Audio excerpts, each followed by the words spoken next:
lesões, se preparando fisicamente.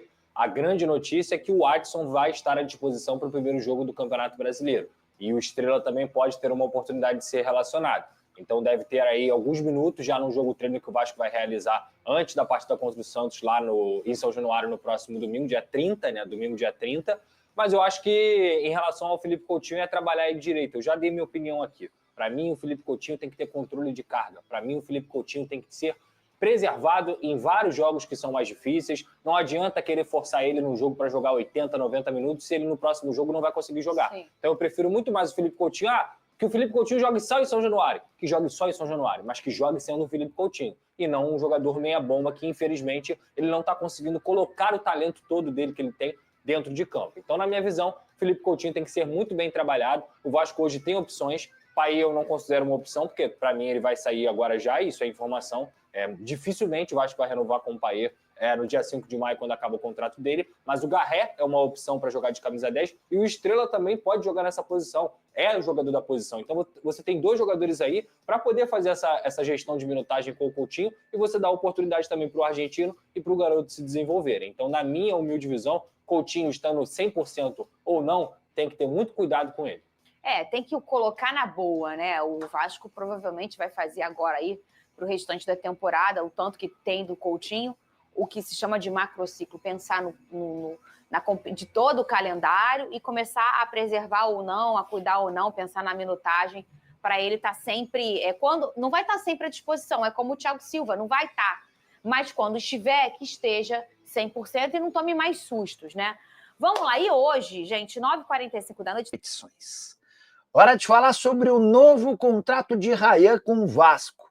Cruz Maltino tirou um enorme abacaxi da frente, acertando a extensão do vínculo do atacante, que é uma das maiores promessas do Vasco e cujo contrato se encerrava em dezembro. Existiu a preocupação de que o Rayan não renovasse e deixasse o Cruz Maltino sem custos, de graça, e no fim dessa temporada. Mas o Marcelo Santana conseguiu um acordo com o Valquimar, que é o pai do Rayan, para a extensão desse vínculo até dezembro de 2026 e ainda há a possibilidade de prorrogação automática até 2027, caso ele não seja vendido.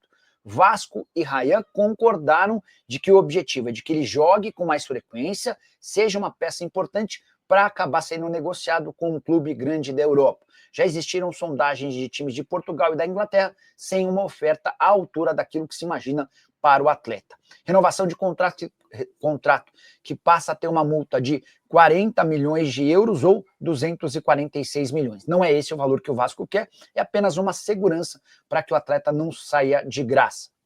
Só para arrematar, 5 jogos na atual temporada com 2 gols, são 46 jogos e 5 gols pelo time principal desde que ele se tornou profissional. A saideira sobre o Vasco, o Paê, não deve ser muito mais utilizado até o fim do contrato, na metade do ano.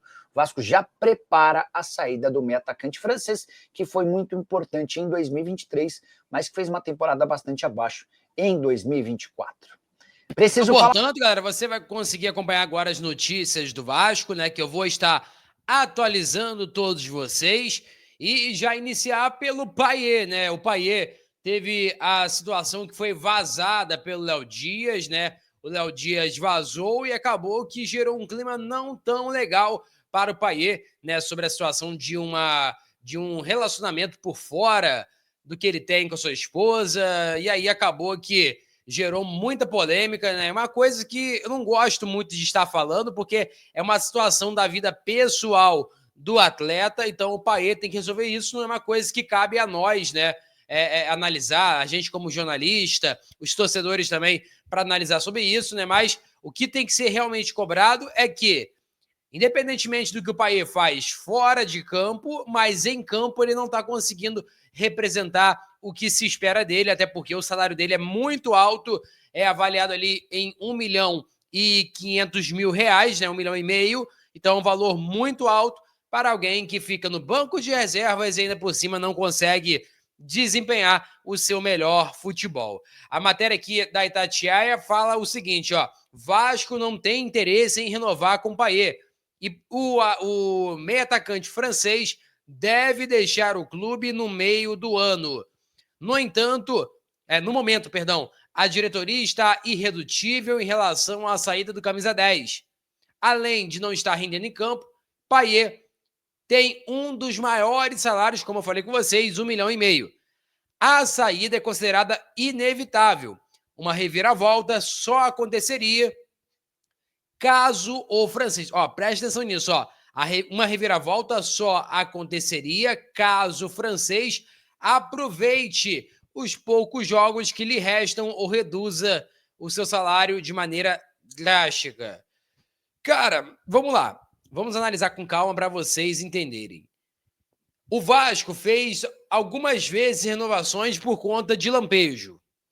E eu vou explicar para vocês por quê. Porque o Vasco espera o quê? Que o Payet, sei lá, em 5 jogos, renda o máximo dele, faça gol, faça assistência. Para chegar depois, o Payet parar de jogar bola e continuar recebendo salário alto. O Alex Teixeira foi assim. Talvez o Alex Teixeira, né? Lógico, ele tinha um vínculo mais longo com o Vasco. Mas alguns torcedores eu vi falando assim, mas o Alex Teixeira, ele voltou a render, ele fez alguns jogos importantes ali na reta final. Mas, cara, depois disso, quando foi a última partida boa do Alex Teixeira? Não teve. Então, eu vejo assim, que tem que ser feito com mais cautela, com mais análise, né? Porque o Payet não é mais nenhum jogador novo, né? Um jogador que tem uma idade avançada, então, se der mole, acaba que o Payet vai ficar no Vasco de bobeira, né, gastando salários altíssimos, coisas que o Vasco poderia gastar, por exemplo, sei lá, paga 1,2 milhão, por exemplo, um cara que vai chegar e vai render. Um cara que vai chegar e vai representar. E hoje, né, o Payet não vejo com essa vontade de querer mudar esse cenário.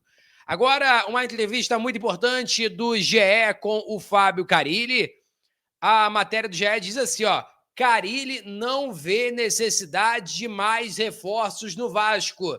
Aí, abre aspas, dá para fazer um bom trabalho. Falou assim o técnico Fábio Carilli, ele falou assim, agora não vejo necessidade de reforços, a não ser que seja muito pontual, que o clube entenda que precise fazer.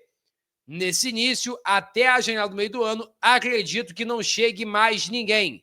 Eu tenho que trazer a responsabilidade para mim. E aí, ainda por cima, ele elogiou os reforços, tanto Nuno, tanto Garré, tanto Lloyd, né? Jogadores que foram os últimos reforços do Vasco para o setor ofensivo, né? Os únicos e últimos reforços da janela.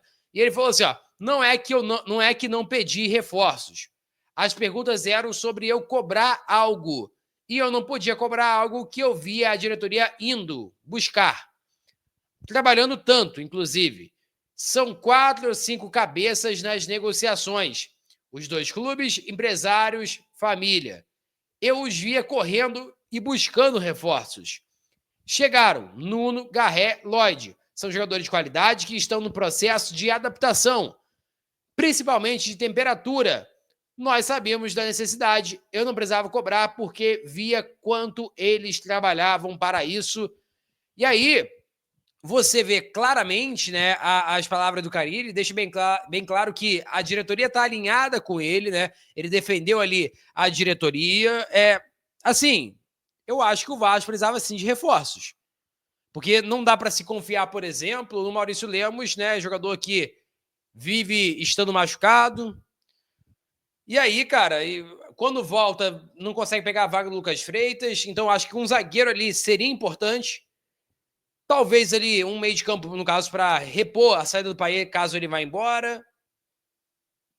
Um reserva para o Verratti. Então, eu já falei aqui de 3 a 4 reforços para o Vasco buscar. E tô vendo uma calma gigantesca do Carilli. E aí, quando chegar na metade do ano, que o Vasco começar a sofrer no Brasileiro, vai acabar que vai ficar o desespero tomado. Essa que é a pura verdade. E aí, um nome que eu até indico, né? Não sei se vocês concordam, segundo informações do Diogo Rossi, o Cristaldo, jogador que atua lá no Sul, na equipe do Grêmio, parece que ele perdeu espaço com a equipe, na equipe, com o técnico Gustavo Quinteiros. Ele não foi nem sequer teve minutagem na final do Gaúcho, né? Frente à equipe do Inter, que o Inter foi campeão. Ele recebeu sondagens dos Estados Unidos, de times brasileiros e também do futebol árabe. Cara, talvez saindo o Payet, o Cristaldo pode ser um bom nome ali para quem sabe ajudar o Vasco. Se ele tá perdendo espaço, o Vasco poderia chegar na negociação, conversar, desenrolar, sei lá, coloca, por exemplo, o Maxime Domingues na jogada. Lembrando que o suíço recebeu uma sondagem da MLS. O Vasco tem que ser criativo no mercado, não adianta se ficar na mesmice, vai acabar dando ruim. Peço a você que deixe o like, é muito importante para o nosso canal. Acione o sininho da notificação para não perderem o conteúdo. Nossa meta, olha, é alcançar 60 mil. Olha, falta muito, mas muito pouco. Eu conto muito com a sua ajuda e também com a sua moral. Não esqueça de acionar o sininho, porque quando tiver conteúdo aqui em nosso canal, você não irá perder nada e vai ficar notificado. Vou ficando por aqui, valeu, tamo junto e é nóis! Fui!